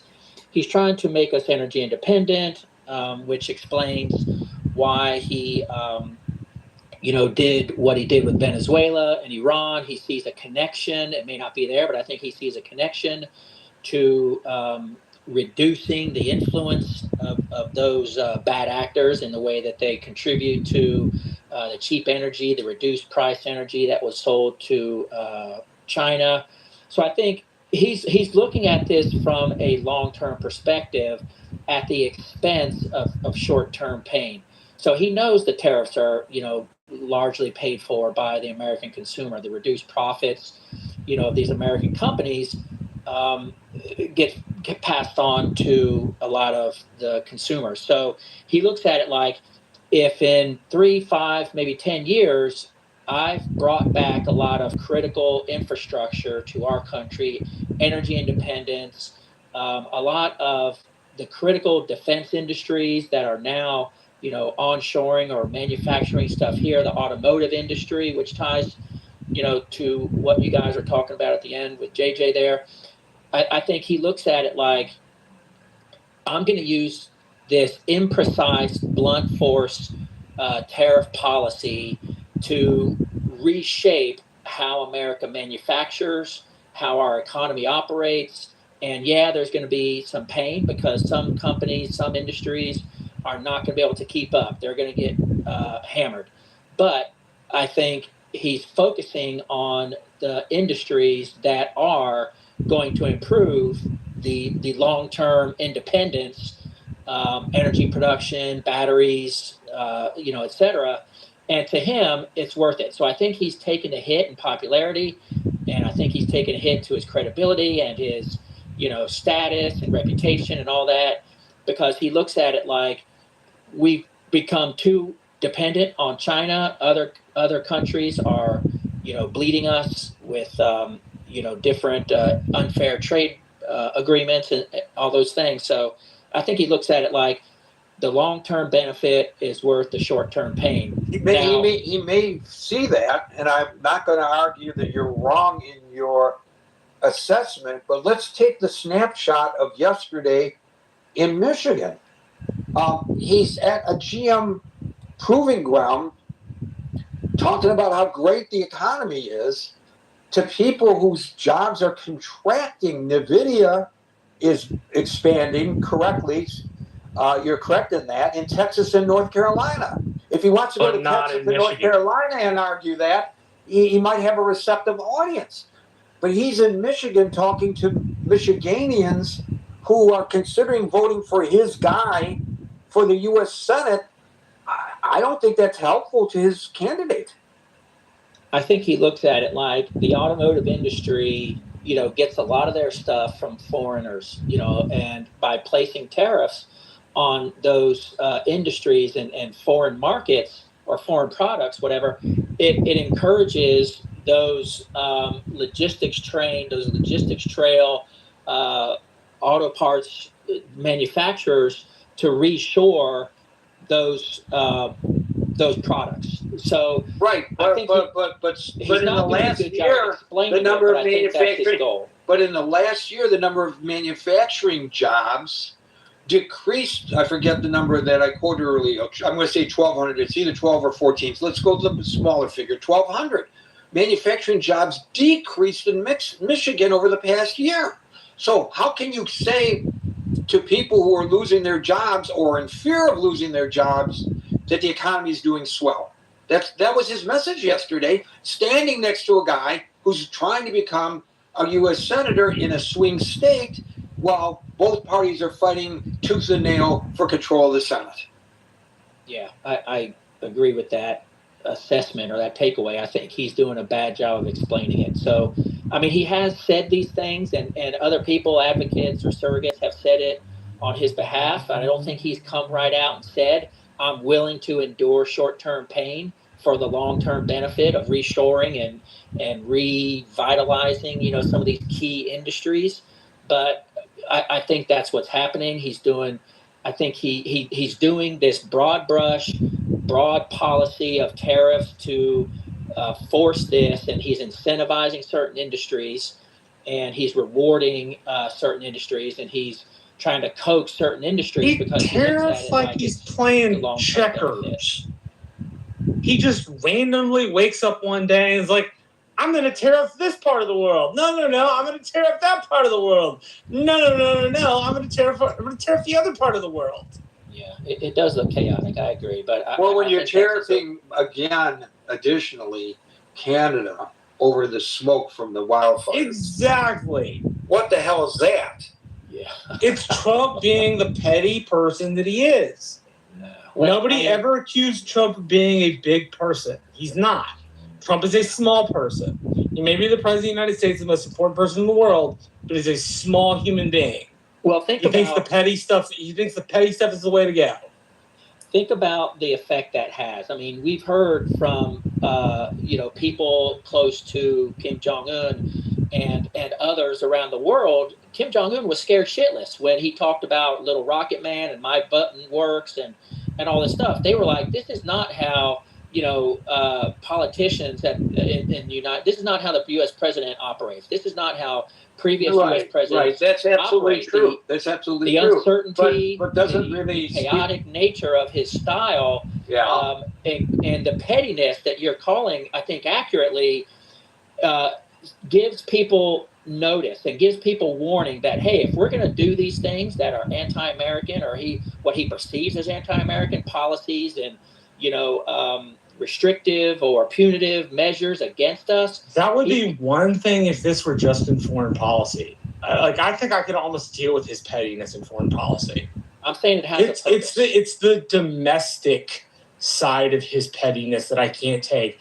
The fact that he had to go on an unhinged rant about the press at the correspondence dinner, where all you're supposed to do is show up, laugh a little bit, and shut your mouth and thank the press for another wonderful year. That's all you're supposed to do. Well, every president prior to him had a speechwriter who made jokes where he poked fun at himself. Right. If you look at the way Trump operates, if you see him on stage or in front of the camera, if you follow him closely enough, you realize that that's not the way he operates in person and off camera. I know he has a totally different personality off camera than on. Right. I get that. He's clearly weaponizing these camera-ready tactics to create an effect. He tries to bully people. He tries to intimidate people. He tries to use this petty, thin-skinned veneer to get people to back off, to think twice, to not do these things, to not challenge him, because he realizes he doesn't have time to screw around. He doesn't have time to implement a precise scalpel-like approach with tariffs or other trade agreements. The president just doesn't have that much time during a 4-year term. I'll give you that, but I'll give you an area domestically where it's really hurt him. The Save America Act. He wants that thing passed. The fact that he is so petty prevents him from gaining a lot of different congressional relationships across the aisle with people who are moderate that are unwilling to look past their own offense. Now, look at what happens I would agree with you if you said not looking past your own offense is equally as small. I agree with that. Not looking past your own offense and not working for the country is equally as small as what he is doing. But the smallness on the domestic side has real effects for how we build with people of the opposite party. And it makes it harder to build with those. Now, I'm not talking about building with somebody who wants to, rip out the U.S. Senate or anything. But I am saying, those kind of moderate Democrats in districts that are a little swingy, right? Those are the people you want to work for. And the smallness makes that work a little harder in Congress. Well, it's a double-edged sword. I think he clears out the people. You're either for him, you're either with him or against him. So people like Tom Tillis and others who, are willing to stand up to him and delay and, push back openly with votes, he's going after you. So this brings out let's say the true nature of people like Tom Tillis, who end up getting primaried, who end up, getting forced to retire, so he clears the bench. He doesn't wait around for like he did in his first term. I think he was, realizing I screwed up my first term. I was way too tolerant. I was way too patient. I let people snooker me. Okay, so I'll grant you that being in the majority, term, I'm not screwing around. Yeah, so I'll grant you being in the majority could look a whole lot more like Lindsey Graham and a whole lot less like Tom Tillis, right? Lindsey Graham was a foundationally institutionalist heart, believed that you should work with the American president in the legislature to accomplish their goals. Granted, if Trump does or says something particularly out of whack, I do expect people to stand up and go, no, that's nuts. We're not doing that. You can have everything else, but you can't have that, right? I expect people to hop to and say that kind of stuff, and I imagine they get said to him in private. I'm just saying he knows what he's doing when he goes on camera and acts like an asshole. He does it on purpose. He targets the enemies that he perceives to be against his agenda. But that's not. I know, but that's the imagination perceived Trump to be a stupid man. That's not the topic of the room. The topic of the room is he trying to sell an economic policy that's not resonating with the voters? And I think probably the answer to that question is yes, at least in Michigan, that's for sure. Thank you, Brian. We're going to move on to Steve, followed by Agent. Thank you. Yeah, let me kind of dovetail on what Brian was saying there. Let me ask you this, Gary. You're a fellow Michigander and lived in that area for years, so you got a rich history of the machinations of the automobile industry. What policy for the last 40 years in Michigan has protected the manufacturing jobs there? We can go to I don't think that is germane to the Well, I discussion. think it actually is. Because I think it actually no, actually it is not, because the president came in, this president, at this time, during this specific economic situation, and claimed to the people there that the economy is great, and they know it's not great. And so why would you do that? That's the question. If I were Mike Rogers, the last person I would want campaigning for me is President Trump, certainly not on the economic issue. If I was Trump, this is how I'd framed it. Look, for the last 40 or 50 years, politicians have sold you out. Take a look around Michigan. Take a look at the number of manufacturers' jobs that was here in the 70s. Take a look at what's here now. Take a look at how many manufacturing jobs has moved to Mexico. And why did that happen? Because we had a trade policy that allowed foreign countries and companies to dump, U.S. Steel being one of them, the manufacturing automobile industry being another. We allowed a set of economic policies that has absolutely decimated the United States. And if I'm Trump, I'm telling them this. Hey, look, this is going to take a little correction time. This didn't occur in 10 years. It didn't occur in 20 years. This is something that's been eroding at your manufacturing base here in Michigan for the last 50 years. Now, yes, there is an art to this, but no, you cannot expect to allow companies to come in here like we allowed in steel, like we've allowed in so many industries across this country, to come in here and dump products below the manufacturing costs for the benefit of market share and decimate companies and say with a straight face that we're going to follow this model and somehow it's going to be beneficial. I can give you this right here. I know people in the area that I live in right now that are struggling to find jobs that they have to have assistance to even live. When I was 18 years old, me and the guy was sitting around one night and we decided we're going to go look for work. We called some people up in Cleveland where manufacturing was robust, where the plant was running wide open. Said, hey, man, what's going on up there in Cleveland? Said, well, there's a couple of jobs open. You guys want to come up? Yeah, we'll come up. We left on a Friday. We spent the weekend. Monday morning, we walked into the office. Monday afternoon, we was hired. Tuesday, we went to work. That is what has been taken from this country, from the people of this country, and to think that if you allow this kind of imbalanced trade policy and somehow, as your factories and your workforce is being crushed into poverty, that you are going to produce wealth. No, there's going to be a little pain with this.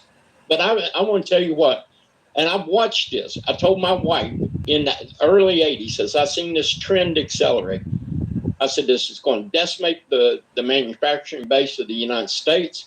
I said, it's going to put more people on the welfare, which is going to, and the only way that they're going to correct this is with more government programs to take the sting out of economic policies that is decimating this country. And to think that somehow anything but this course of action is going to alleviate the problem that has been festering in this country through politicians and through multinationals that have sold the American worker out for globalization. We had in the early 80s, you can go up and look at Youngstown, Ohio. It used to be a vibrant manufacturing center. Vibrant. Go look at Youngstown today. Go look at Akron today. These was manufacturing jobs that people went to work in, they raised a family, and they retired from. And we allowed companies from overseas, we allowed countries to inflict on us, not just the country, but the heart of the country, the worker of this country, economic policies that had one inevitable outcome, and that was the decimation of our manufacturing sector. So if you think you're going to become rich, if you think that somehow you're going to have a vibrant economy while you allow every country, you allow NATO to suck you dry while you sit and pay their bills while they continue to put money into this social programs. Oh, we're messing up NATO. Yeah, it was fine for NATO not to pay their bill in defending their place, their land, while they sucked money and allowed the U.S. taxpayer at the same time he was having his jobs taken from him to subsidize the programs that was going for welfare and social programs in Europe. If you think that you can operate as a country to have everybody on the face of this earth flam-flamming you, allowing anybody you want to waltz through your southern border, allow those persons to come into your country. My brother got... What does this have to do, Steve, respectfully, with the topic at hand? The question is the president's claim, he's trying to sell the economy to the American people, is it resonating with the American people? No, You're talking about not in a superficial kind of way. In a superficial kind of way. Yeah, in a superficial kind of way, and I'll elaborate on that. Because if anyone would think through these problems, that anyone has lived through these problems and realized what I just articulated to you, that any other course of action is going to lead to higher unemployment, it's going to lead to lower take-home pay for the average worker, it's going to lead to more social welfare for the American worker because they've been sold out. What he should tell them is those plants in Mexico, Detroit, that you got sold out and the multinationals went down there to get cheap labor, well, we're going to stop that, and they're going to have to come back here and make them. And you're going to have a job, and you're going to be able to feed your family. So, yeah, this arc may be slow, but this is the only arc that is going to save us. And if anyone can't see this, anyone that's lived through this since the late 70s and has watched this, and there's a town 20 miles from me, used to have 4 factories. Guess how many factories are in there now, Gary? None. Not one factory. That town that went from a vibrant, prosperous town to it looks like it's starting to look at the portions of it starting to look almost third world. Well, how did that happen? How it happened was those manufacturers was put out of business. The people that was working there, that was investing in the community, are no longer able to hold a good job. So you guys can call these tariffs stupid. Okay, whatever. What I call stupid is a man in Youngstown that had a good job, that was feeding his family, and politicians and multinationals that allowed a foreign company to come in here, dump steel under cost, and bankrupt that company and send all those men home and leave their family out on the street. Now, if that's what you want, that's what you'll get. But if you're not willing to bite the bullet and tell everybody in the world, from the southern border to China, you're not going to take advantage of us anymore. We will stand our ground. We're going to have a manufacturing base. And if you don't sell at competitive, if you think you can come in here and dump in our market, drive our companies out of business, and we're going to stand back and take it, you're wrong. And he's the only one that's had the nerve to stand up and say this in the last 50 years. And I get sick of this. Okay. You know what it sounds like to me? It sounds so much like Huey P. Long's Low Papa High Room, High Papa Low Room. Not the content, Steve, but the energy of the speech. That's what it reminds me of. And he was attractive because he spoke to people's angst in Louisiana. I mean, he's corrupt as all get out, but Louisiana had 25 miles of paved roads before he became governor and 300 and some odd miles after he became governor. And I hear shades of High Papa Lorum and Low Papa Hiram. If nobody's ever heard that, type it into Google. It's this speech where he's talking about there being no difference between Democrats and the Republicans other than one wants to skin you from the neck down and one wants to skin you from the feet up. And it's called High Papa Lorum, Low Papa Hiram. It sounds very similar. Like I said, Marshall. Well, I don't know anything about that, but I do know. Go ahead, Gary. I'm sorry. But I do know it was a very eloquent argument about the historical economic situation in the United States in recent years. That does not address the question of the room. Why would the president go to Michigan where they are losing manufacturing jobs, where the tariffs are hurting the economy there, and tell a bunch of auto workers at a rally at the General Motors Proving Ground in Milford, Michigan, how great the economy is, while campaigning for Mike Rogers, who's running for the U.S. Senate, when quite naturally that message today is not going to resonate with the people of Michigan. And so what he is doing detracts from the campaign of the Republican candidate. Why would he do that? Let me address that real quick, Gary. I'm sitting on my front porch right now. I'm staring at some tomatoes that are ripening. Very good. Can't get this kind of flavor in the store. It's grown locally. When I planted those tomato plants, there was nothing on the vine.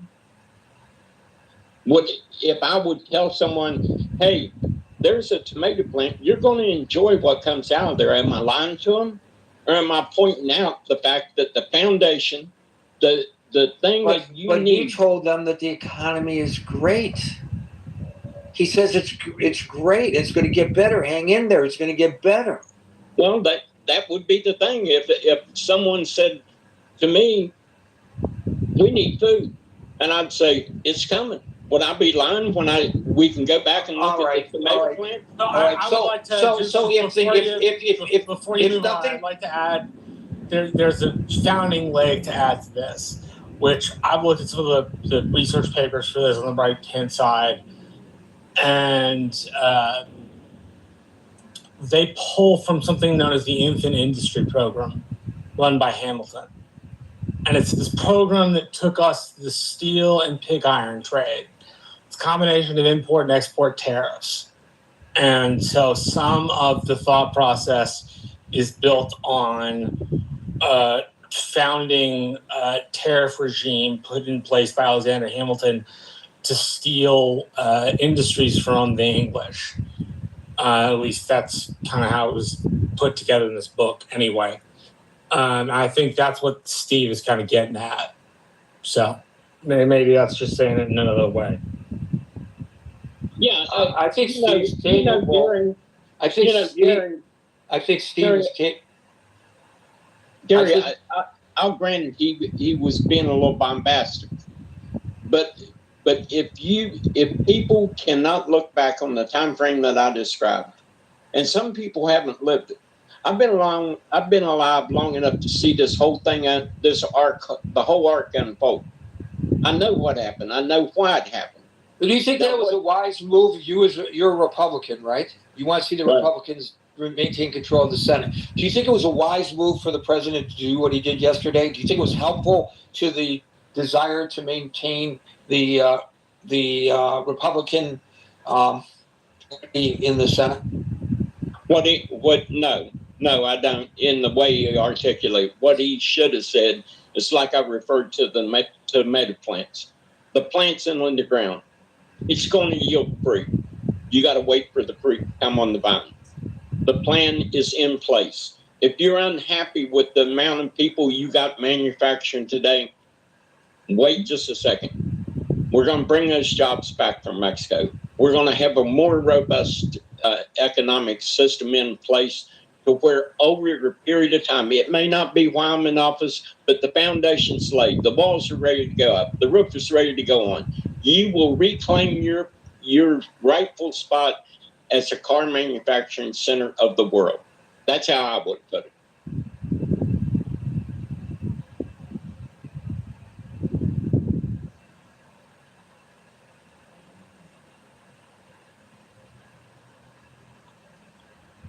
So I feel two ways about this. I simultaneously really, really loathe making arguments that are good for Trump because I think Trump is a petty person. And I don't want to give the petty person anything. So I'm being equally as petty. I shouldn't be, but I am. That's my natural kind of inclination. On council, I can be a bit more balanced. But I don't know, like people who my younger brother and people who also work in financial policy said, like financial economic policy, said something to the effect of Trump's tariff regime, and maybe this is because it wasn't explained, was like watching somebody play with toys who was financially illiterate. Because he'd spent all his life in the economy, right? His like grown-up life, but it didn't operate the way he thought, which is why I offered the infinite industry plan as a kind of mediary. I think tariffing does have a place. The problem is the president doesn't always make decisions, at least this president, that are always super considered, right? Yeah, he's got a facade. Yes, I think some decisions are a little bit more somber to him than others. But he's got this streak in him. And my little brother calls it the shot in the foot streak. And he'll do good, and then bam! Right in the foot. And he just can't help himself. And so there becomes reason to criticize. And he's not the kind of person that's publicly going to cop to it. He just isn't. Like, I've given up on that. I don't think that's who Trump is. I'm never going to hear Trump go, you know what, I was wrong. Maybe in a private meeting where he doesn't have to count to anybody, you could probably hear him say that. But I doubt he'd ever say that in public. Marshall, could I ask you one thing? Of course. Let me ask you this. There's an old saying, the proof's in the pudding. All these financial experts, all these Fortune 100 experts, all these multinationals, all these politicians for the last 50 years, what's the proof of their policies? What's the proof in our manufacturing base? What's the proof in our workforce that's involved in producing steel, that's involved in producing cars, that's involved in producing we don't really have one. Marshall, we transitioned from over the 20th century from a manufacturing economy to a service economy. I mean, I read this paper by National Interest that we transitioned, yes. But it was talking about navies that are brittle and non-brittle. And the thesis of the paper was that those that can regenerate quickly are non-fragile navies. The United States Navy is in the place of the Japanese Navy at the beginning of World War I. We just don't have the defense industrial base that can mobilize quickly enough to replace a $12 billion aircraft carrier if sunk. Marshall, isn't this just basic capitalism, right? This is right of Adam Smith. Right? No, Scott, let me ask you a question. Let me just finish. This is basic capitalism, right? Adam Smith, right? That you do what you're good at, right?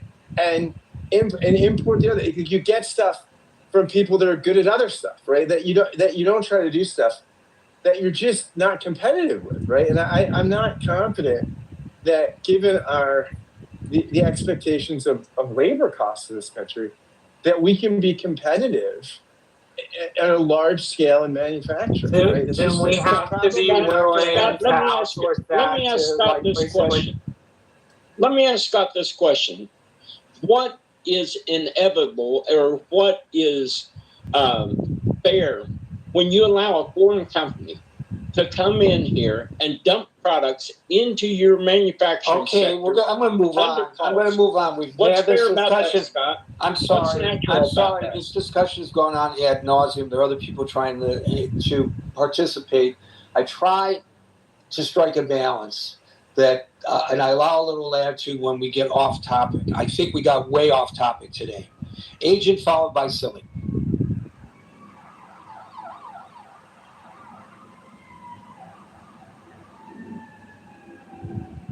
Agent.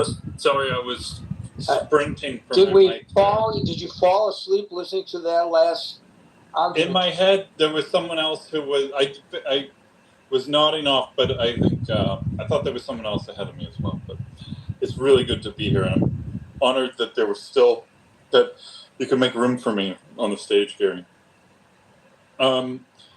Is Trump selling an economy the voters aren't buying? I think we're going to see. I don't know if it's because of economic reasons, but at least I don't know. We talked about it this morning. Scott had a room. I think there's conflicting views about polling and things like this, because some are saying, look, it's not looking good. CNN, Barry Weiss's CNN, is kind of having some pieces indicating it's not looking good for Democrats leading into this, and it's breaking historic trends of like midterm elections where the opposing party tends to take back control, and it's not looking good at the moment for Democrats, which I think says a lot. I mean, there's a lot for Americans to kind of be upset about. But Asian, just to qualify, because we talked about this earlier, right? And the Fox News poll, the generic ballot, right, is the highest it's ever been in a difference, right? Since they started polling this in '96. Not that that's everything, right? But that's not nothing. I mean, that's well out of the margin of error. Yeah. So it could be that too. And I guess what I'm getting at, thank you for pointing that out, is that it's very difficult for us to make sense of how people really feel right now.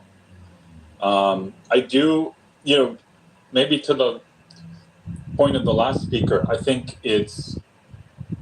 you have to kind of buy a narrative about what's about the short-term pain for the long-term gain and so forth.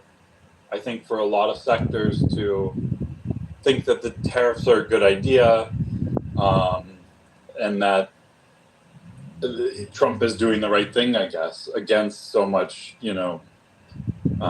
trend of management for the last however long, at least 30 years, but maybe 60 years or so of the U.S. economy to de-tariff, to lower trade barriers and so forth. And he's doing the opposite. But at the same time, I don't know. The average voter, I don't put a lot of stock into their sense-making ability.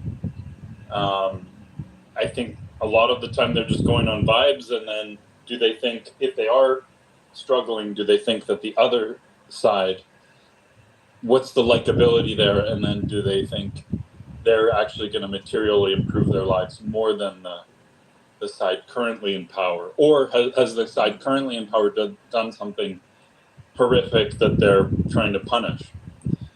I think that the war is maybe the biggest thing Trump has done that's disruptive in that way. And just the sense I'm getting, it's not as unpopular as I think it is unpopular. For sure, you poll people, they're like, no, we don't want to be at war. But it's not causing the level of outrage or anger that I think even the war in Iraq caused. And even that took a little while for people to actually really decide they didn't like it, because they were pretty gung-ho at first. So, I'm not sure, Gary, if it's going to... I think there's a decent chance the Republicans maintain control, and then that's really your answer. So, thank you. Thank you, Agent Silly. And if time permits, we'll go back to Alma. Silly? Hi, hello everyone. So on the topic of Trump selling an economy, I find myself feeling some empathy for him, because there's not much of an economy to sell. It's about 6 AI companies trading amongst themselves, and everyone just has to make memes about how they're unemployed. But within the economy that Trump is trying to sell, Trump himself is an economy. He's selling phones, he's selling Bitcoin, he's selling gold citizenship. He is trying to sell an economy. It's just not the US economy, it's his own. And it's a complete and total Vastakanahaya. And he continues to lash out at the What White does House that Correspondents' Dinner. You got to explain that to an American audience. What's that mean? It's nothing. It doesn't mean anything. It's fine. He just continues to lash out at the White House Correspondents' Dinner as well. The one, and it was more of a disaster than the one that got shot up, really. And these strange behaviors, to me, are indicative of his inability to recontextualize a stagnant economy. The erratic behavior, to me, culminated in his abominable behavior at Lindsey Graham's funeral. I understand Lindsey Graham was flamboyant, so maybe he'd like a flamboyant funeral. But Trump's behavior from the top to the bottom was to deride Graham's foreign policy, where Graham was... Wait a minute. I listened to that. That's not what he said. I listened to the president make the speech. That's not what he said. He held Lindsey Graham up as a paragon of foreign policy. Like, come on, man. Sounds like you didn't watch the speech at all. Okay, I watched it. Sorry. I'm just saying that what I mean about Trump's inability to sell this economy is he's lost his ability to really sell anything. The other day, he said the Islamic Republic of Japan. He called Zelensky Putin. How is this man supposed to sell an economy that already isn't great? So what he's doing to the Republican Party as a whole in these upcoming midterm elections and the disgrace he showed at Lindsey Graham's funeral, I think is unforgivable. Well, I can't speak to Graham's funeral because I did not see it. That's first I've heard that he spoke in a disgraceful manner toward the senator. He didn't say anything disgraceful. I listened to it in my own ears. Thank you, Marshall. Alma, you're back. Strange. Well, I mean, I listened to you guys since the last time I was up here and everything, and on top of what I said earlier, I have to say that feel free to laugh, but it's not. There used to be this old saying, "It's the economy, stupid," which I'm sure you've all heard it. I'm gonna say now, it's not the economy, stupid, and here's why. We're in a different place and in different times, and like I said earlier, Trump goes by the stock market. He goes by the fact somebody tells him he's not going to figure this out on his own. Somebody is going to tell him that there are a lot more millionaires now because of their 401k. Anybody who has a 401k should be doing pretty good because tide will lift all boats. And you factor in also the real estate, the equity in homes. Now that homes are averaging maybe 400 grand. When it used to be 150, 170 at one point. So the consensus is a lot of people that he is trying to appease, they on paper at least, it look like they're doing pretty well. Never mind that most people are struggling to make a mortgage payment or a car payment or the affordability issue. So that gets muddied very quickly. I think the reason people will continue to vote for him because he is perceived by a fairly large portion of the population in this country and a lot of people overseas as he is the protector, the last guard at the gate of what we used to perceive as normal. Remember, this is a 50s guy. He came of age in the 50s. Things were very different back then. And a lot of people, when they talk about the good old days, rightly or wrongly, they long back to the 50s. And a lot of people overseas see him as the last guard against the idea of a man who tries to dress as a woman playing on a women's team. That's a very big issue for a lot of people here and a big issue for a lot of people overseas. They see the planet is shifting and they don't like the direction it's going to. And while they may not be able to go back to the 50s, they would love to go back to a simpler time where, let's just say, men were clearly identified as men Right, but the discussion yesterday in Milford, to which we are referring, had to do with the economy, not transgender rights. So I don't know why people have to always take us off topic. I dealt with this. I may be a little abrupt today. I've dealt with this all day long on my social media. I say one thing and people claiming I say another. Go back and read it. Go back and read it again. Go back and read it a third time, but more slowly, because that's not what I said.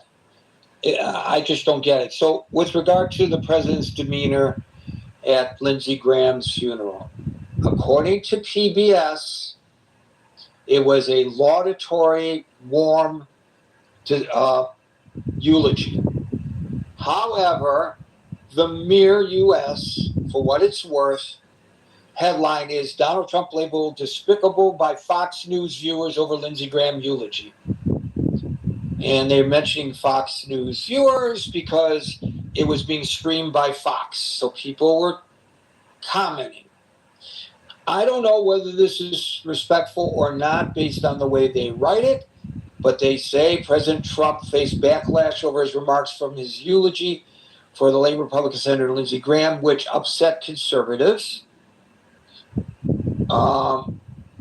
Fox News halted regular programming, live streamed the eulogy. It took place at the National Cathedral.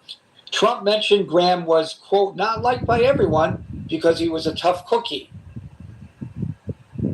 I don't know whether that's disrespectful. Trump said, quote, he did things God in Washington that virtually everyone, Republican and Democrat, like Lindsey. Well, not everybody, but it sounds good. The president cracked up at his own joke and added, not everybody. He was a tough cookie, I have to be honest. I have to veer from this for a second, Trump continued before calling out Lindsey's sister. He was a tough cookie, Darlene, but he was beautiful. I don't know how that is disrespectful to Graham's legacy, but of course, this is not in context. This is not listening to the inflections. But apparently some people agree with our caller, Marshall, that he was disrespectful. Hopefully tomorrow, when I get the topic, we will stick to the topic. It's really wearying when you start or you end your day at the start of everybody else's day, battling people who are deliberately misrepresenting what you have typed in social media, and then bookend it with people who come on and talk about things other than the topic we are discussing. I don't know. I allow latitude a lot, but maybe I ought not to because it's really bothering me. And so maybe I need to wield a heavy gavel in that regard as well. Folks, I'll take your feedback on that. We're here Monday through Friday at 5 o'clock New York time, so until 5 o'clock New York time tomorrow for the next edition of the Critical Thinking Forum. Everybody be safe, be well, and peace out.